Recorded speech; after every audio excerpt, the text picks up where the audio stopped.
Mudin tulung ana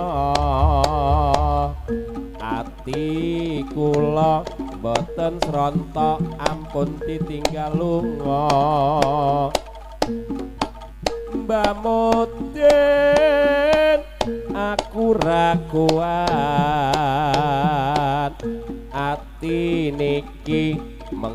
mengkap kaya diranjap Mbah Mudin mbok nggih ndang mriki ati kula angah-angah kok malah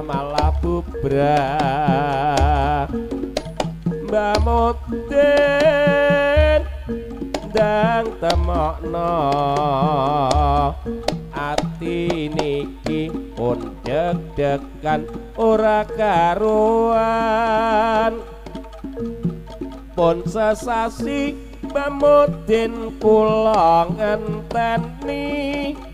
awak nganti kuru kula boten saged turu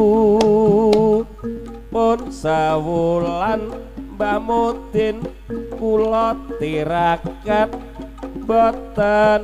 mangan sega nanging kula mangan roti kawan minggu Mbah Mudin kaya setahun ati saya bingung anane amung kemrungsung ndang temokno Mbah Mudin ndang rabekno kula